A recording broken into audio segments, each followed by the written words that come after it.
Welcome to the inaugural Modern Data Quality Summit, and we have no other than a celebrity in the data and analytics space, Chad Sanderson. Chad is wears many hats. He's prolific in sharing his views on social media, LinkedIn, especially. In fact, he his followers have mushroomed very quickly to over 50,000 in a very short amount of time because a lot of things he writes are very forward thinking, Chad, if I may say, provocative at times. Would you agree? Yeah, I think provocative is a good it's a good way of describing it. That is great. So without taking any more time, I would love to hear, Chad, can you please give us an introduction and what are you doing these days? Yeah, thanks, Sanjeev, and great to be here. I'm Chad.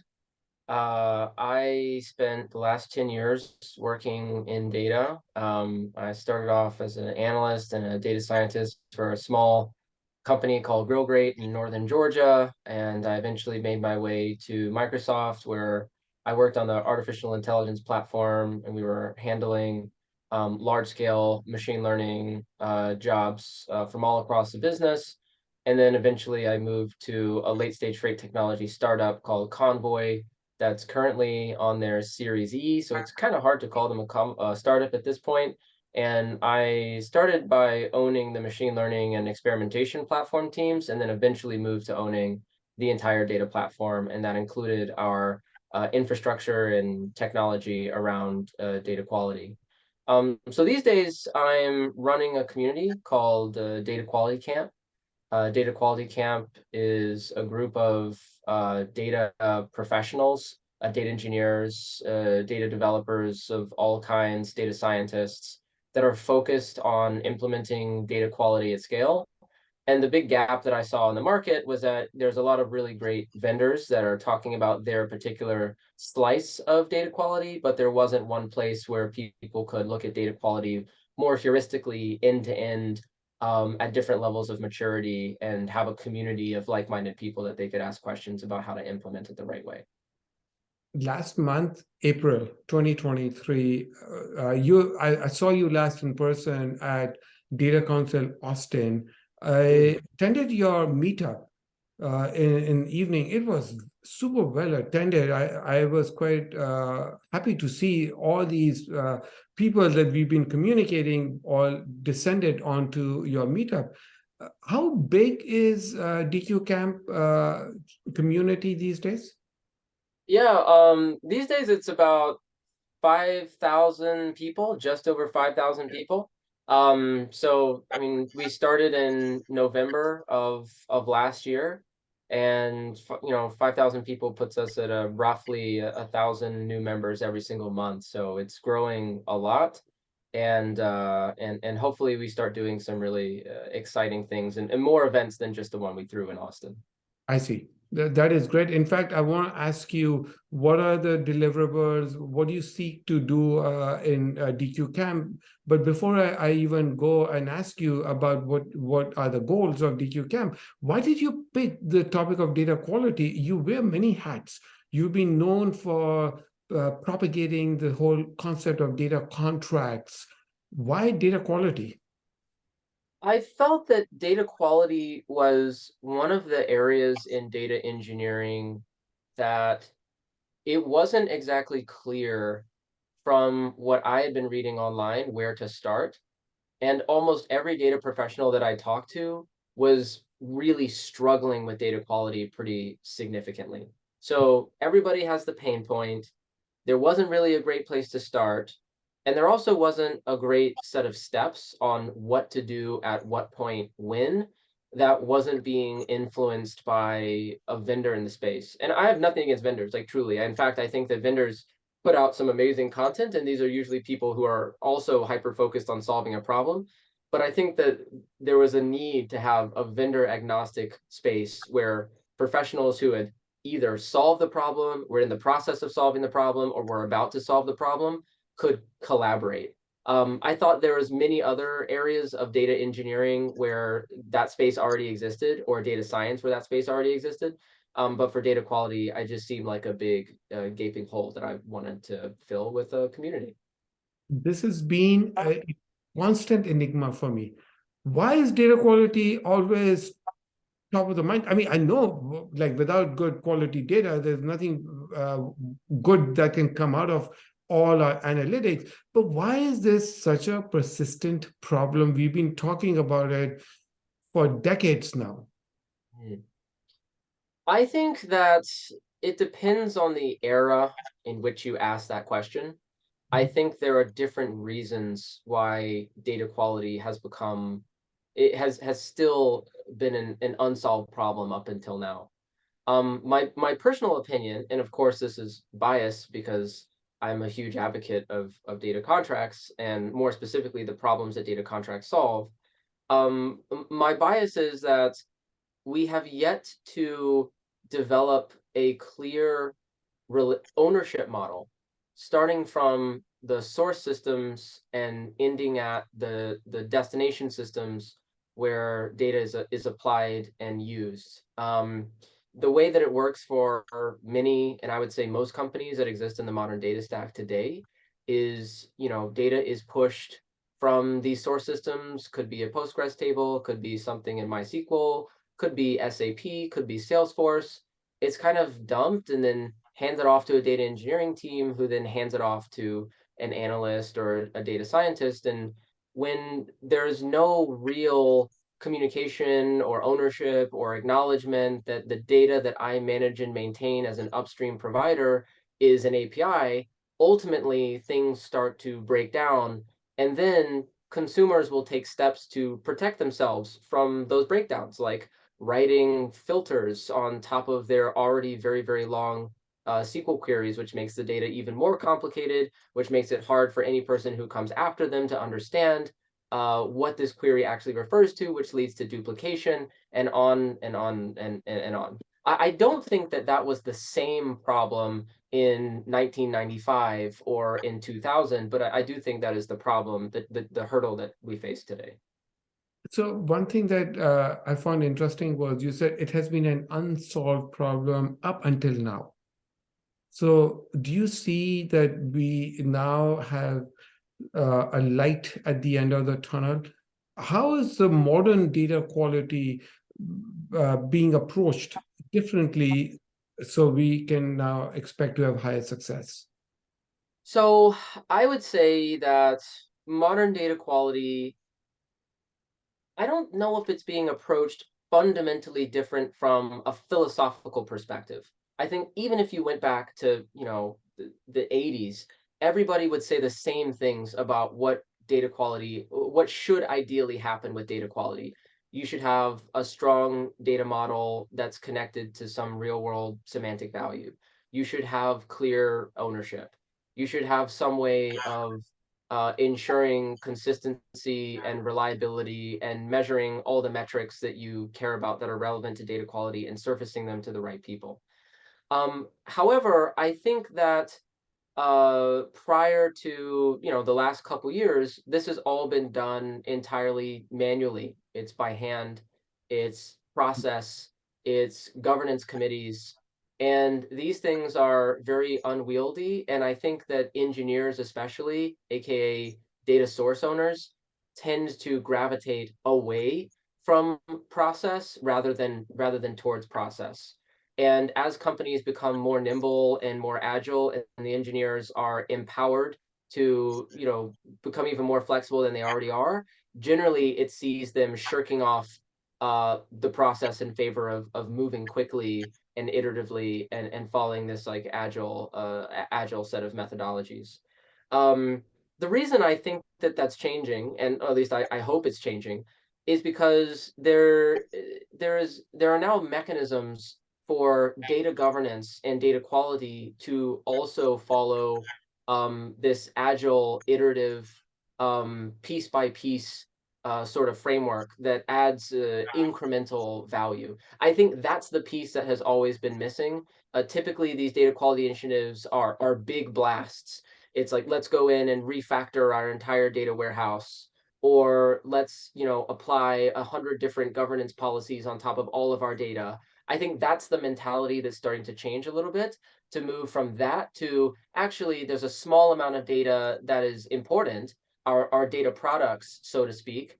And if we implement systems, processes, and tools that make it easy to iterate over these thinner pipelines in an engineering oriented way, then we can actually achieve data quality. Maybe there's not any true way to achieve data quality, but you can certainly start incrementally working towards it.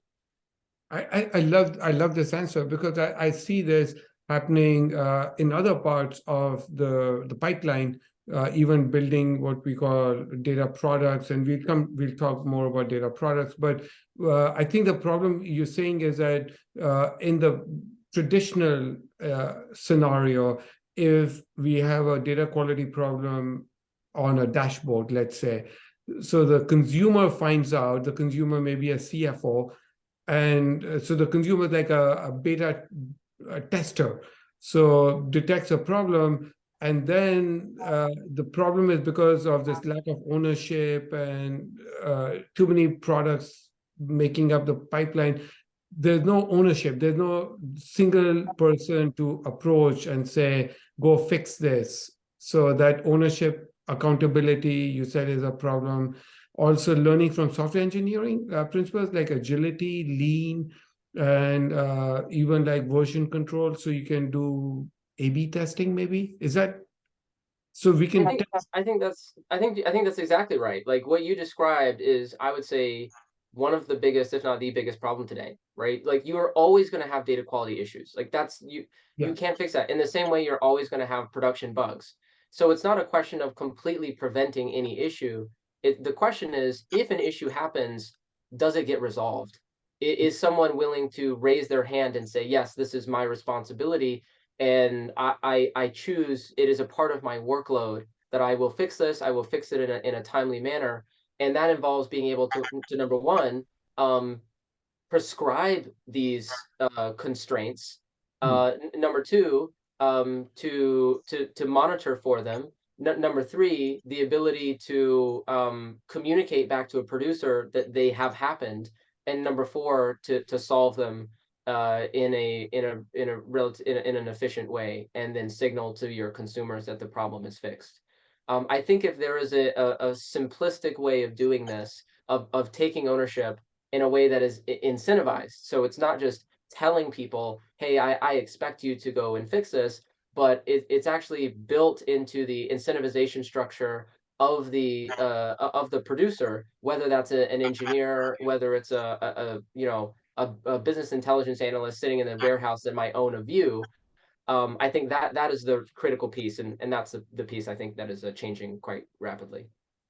I love this answer. It's a very logical, very well thought out. That's great. As I'm listening to you, my mind is literally firing off neurons. It's like, oh, wait, constraints. Is that data contract? Monitor, is that data observability? So in the short amount of time, let me just ask you about data contracts. What is a data contract and how does it fit into this approach that you just laid out? Well, the simplest way of thinking about data contracts is that it's like an API specification. But it's an API that is specifically designed for data. In the software engineering world, a API is, it does include schema, but if the semantics of if the underlying nature of the API changes, we would consider that to be backwards incompatible, right? It's breaking the contract with the consumer. For data, there are specific data-oriented constraints that need to exist, and those constraints are expressed through the contract. So the schema is certainly a part of that, and that includes, data types, not dropping certain columns, ensuring that column names don't change. But it also includes things like the values of certain columns. So if I have a tax identification number that needs to always be a 9-character string, that should be a part of the contract. You can include things like distributions of the data. So if I have a column that's, let's say I'm working for a hospital and the column is called patient height, I would always expect that to be a normal distribution. And if tomorrow the data is bimodal, it's probably not that the entire population of the United States has changed out from underneath me. It's more likely that there's some production bug, right? And Yeah. so there's many different types of constraints that you can describe, but in my opinion, all of these should be described within the contract itself. And the contract is a technology agnostic surface. And beneath that surface are monitors that map to the proper places of enforcement where each constraint needs to exist, shifted as far left towards the engineer as possible. That is great. When you mentioned contract has a schema and the data types, length, like some constraints, this cannot be null value and things like that. So that also reminded me that another hot topic these days is semantic layers, because data consumers may not always understand what is the meaning of this column. What is the relationship between a semantic layer and a contract? So the way that I think about contracts is that contracts really need to exist anytime there is a transformation step at any point in a data pipeline. So if there's a handoff from an application developer to a data engineer, to a data engineer to a BI engineer, at those three handoff points, there needs to be a contract, some set of expectations, a semantic interpretation of what the data actually means, and a set of constraints that are enforced, ideally during CI/CD. The semantic layer to me is built on top of a set of contracted data, because what you have then is trustworthy entities or events that with clear documentation that you can then aggregate in meaningful ways and store in a single layer, and then vend that data to any non-technical consumer in the company to access through, self-service analytics platforms. And therefore, I believe that these systems are very tightly linked together. However, I strongly think that a data contracting system has to come first. Otherwise, the semantic layer is being built on top of sand. It's going to be shifting, it will be changing. All the issues that I described before are not going to go away. And therefore, it is impossible to have a self-service semantic layer because ultimately the consumer is not going to be able to trust the data in front of them because the foundations are not trustworthy either. That is great. So a lot of people are building semantic layers. What you're saying is that the semantic layer should be built on top of the data contract. Yes.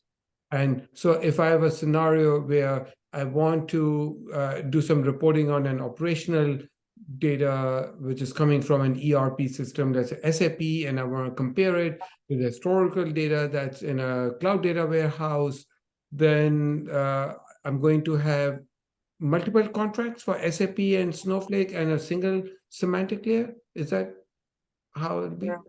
Ideally, there should be a contract. Any transformation step that is useful to any data product should have its own contract. So if I have, let's say, a machine learning model and a training set that I have built within Snowflake, and maybe I'm aggregating data from 3 or 4 tables within Snowflake, and those tables themselves are pulling data from Fivetran on some cadence from a Postgres database. Maybe they're pulling it from Salesforce. Maybe they're pulling it from SAP. At every step where there is an owner of that data, a contract needs to exist.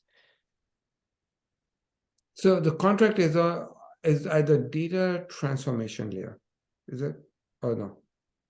It doesn't necessarily have to be transformation. It could just be handoff. I see a handoff too. I see. Got it. Right. So if I'm moving data from one point to another, and someone else is they don't necessarily need to be transforming it. I suppose that they could. That might make it an easier way to understand. But if I'm a software engineer and I own a database, and that data is I'm streaming it into a data lake. Whoever owns the data in that data lake, it could be a data engineer, it could be someone else. There needs to be a contract there. If from the data lake it's going to a table in Snowflake, there needs to be a contract there as well. If it's going from one table in Snowflake to another table in Snowflake, there should be a contract there. If maybe you're doing something with the data in a production system, like you're pushing it out to an S3 bucket, then there also needs to be a contract there. where are we in this journey? Are we like close to, like, practically, like, are the products now that are providing this? How do we go about it? I think we're still very early, but all of the core technologies in order to build that system exist. At Convoy, we use pure open source products for this. We use the Kafka schema registry, which is not just limited to streaming. You can do backwards incompatibility checks against schema for anything that requires a schema. So it works for checks in the data warehouse if you're using dbt, and then it also works if you're, using some streaming system as well. We use GitHub to store our contracts. The contracts were defined in YAML. And then we were using a variety of monitoring tools that are all publicly available. Great Expectations, DBT. There's a tool called YLogs, which is from the YLabs team that does monitoring in the stream. All of these things are open source, and we stitched them together, and we formed a pretty solid, robust data contracting system. I think the next phase of this is going to be the cultural elements. Is how do we start to unite our culture around taking ownership over data products upstream? What are the engineering best practices for managing data APIs? How do they different from how do they differ from CRUD API, and how do we begin to factor that into our daily work? However, I think this is actually going to be evolving at a rapid pace. I think things like LLMs will significantly increase the velocity that teams care about this because, as I'm sure you know, LLMs or any model is only as good as the data that feeds into it. And so if now you have a business making very significant decisions based on data that isn't high quality, it could be very, very bad. So I think the need for contracts is only going to increase, not decrease. That is great. In fact, I was talking to some people about how they're using LLMs, like GPT-4, for instance. They're pointing it to their data, and GPT-4 can look at free-form text data, and it can very accurately pick out first name, last name, even infer gender, for instance, even infer the nationality by looking at the free-form text. They can say this is a Portuguese name, for instance. It can even tell this disambiguation of dates and say this is a birth date and this is the death date and things like that. So people are trying to use these LLMs. It's very interesting to see how where all this takes us. Yeah, sorry, go ahead, please. No, please, after you. No, I was going to agree with you. I think LLMs are going to take us to a very interesting place. Yeah. The ultimate fear I have about LLMs as applied to the sort of broader underlying data ecosystem at most companies is that as you say, it is very good at making inferences based on some semantic attributes.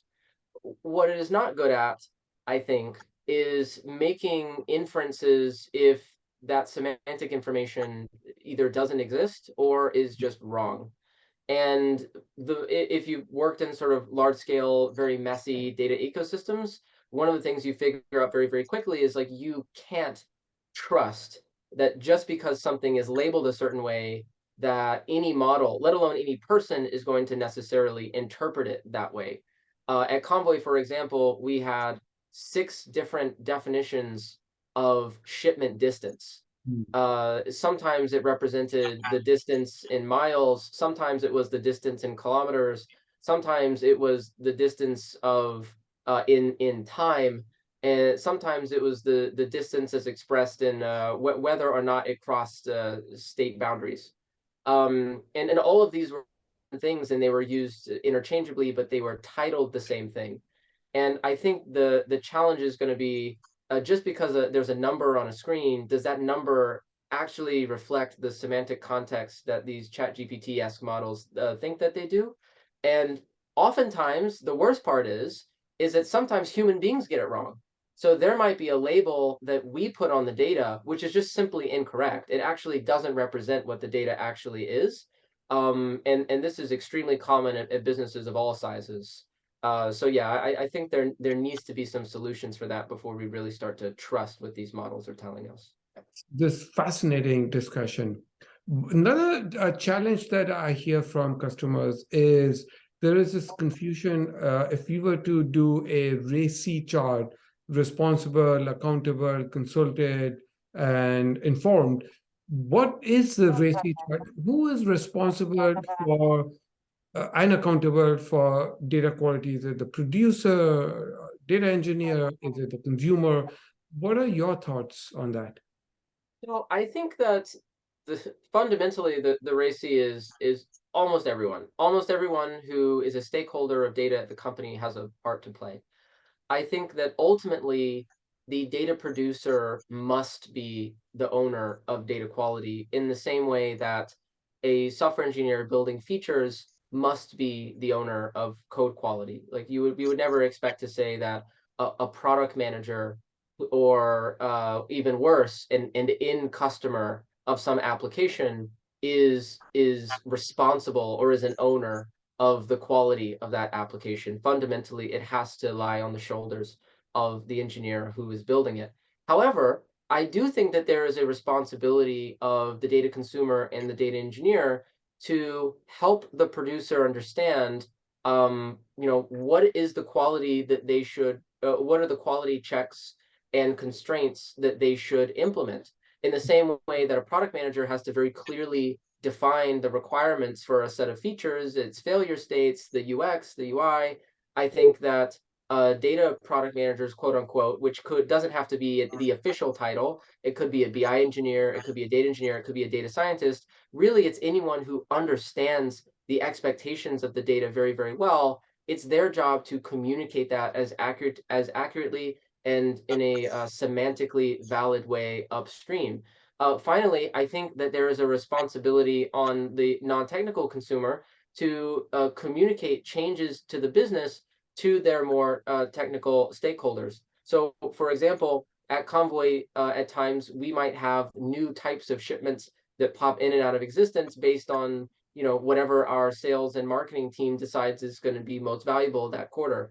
It is the responsibility of those business stakeholders to communicate by ideally updating a contract that there's a new expectation, there's a new class of shipment type that needs to exist. Here are the qualities of that class. Here's when we expect to see it, and so forth. And then it is the responsibility of the data developers to frame that in a way that the upstream engineers can understand, and it's the responsibility of the engineers to actually implement and monitor that constraint. This is so interesting. I am literally fascinated by this discussion. There is so much more I would love to ask you. We will save it for another time and another conference because we are reaching the end of our time. But any last words on what do you think about data products? I think data products are the future. One of the interesting things about data products is that to me, all software, all a product is software for a purpose with a customer. And what we need to distinguish is what is a data product that's still in its MVP stage, and what is a data product that is actually production grade. It is ready to be consumed by that customer. Um, in my opinion, the data world, it needs to be split into two clear halves: a prototyping environment where people can build out MVP versions of products, and a production grade environment that is backed by contracts and observability and high quality engineering pipelines. And those data products have sort of everything that you would expect from any other software engineering product: clear ownership, clear management, and so on and so forth. Very nice. Extremely well put. Thank you so much. Thanks, viewers, for tuning in, and we will see you at the next session. Take care. Bye.